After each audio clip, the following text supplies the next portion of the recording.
श्री स्वामी समर्थ. वैदिक ज्योतिषशास्त्रानुसार यावर्षी अक्षय तृतीया 10 मे रोजी साजरी होणार आहे. यावर्षी अक्षय तृतीयेला गजकेशरी राजयोग तयार होणार आहे. हा राजयोग गुरु आणि चंद्र एकत्र आल्याने तयार होईल. या योगामुळे काही राशींचं भाग्य उजळू शकतं. तसेच करिअर आणि व्यवसायात प्रगती होऊ शकते. आता या भाग्यशाली राशी नेमक्या कोणत्या आहे, चला तर मग जाणून घेऊया. पहिली आहे मेष रास. गजकेशरी राजयोग तुमच्यासाठी अनुकूल ठरू शकतो, कारण तुमच्या कुंडलीतील धन आणि वाणी घरावर हा राजयोग तयार होणार आहे. त्यामुळे यावेळी तुम्हाला वेळोवेळी अनपेक्षित आर्थिक लाभ मिळेल.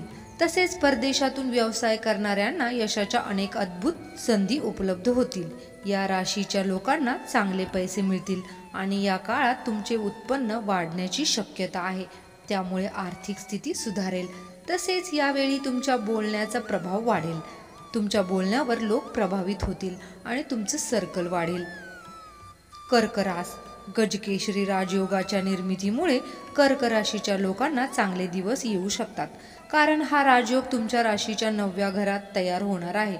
त्यामुळे तुमची प्रलंबित कामं यावेळी पूर्ण होतील. तसेच तुम्हाला तुमच्या करिअरशी संबंधित काही महत्त्वाचे निर्णय घ्यावे लागतील आणि तुमच्या आर्थिक स्थितीही खूप चांगली असेल. या काळात तुम्ही कोणत्याही धार्मिक कार्यक्रमात सहभागी होऊ शकता. तुमचा देश विदेशात प्रवास होऊ शकतो. हा कालावधी विद्यार्थ्यांसाठी फायदेशीर ठरू शकतो. सिंह रास. सिंह राशीच्या लोकांसाठी देखील गजकेशरी राजयोग फायदेशीर ठरू शकतो, कारण हा राजयोग तुमच्या राशीतून 10व्या घरात तयार होणार आहे. त्यामुळे या काळात नोकरी आणि व्यवसायात विशेष प्रगती होऊ शकते.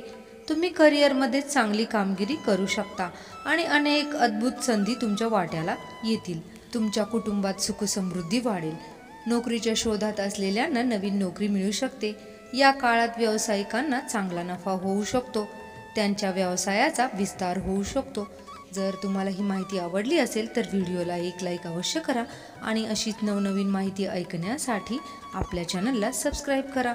श्री स्वामी समर्थ. जय जय स्वामी समर्थ.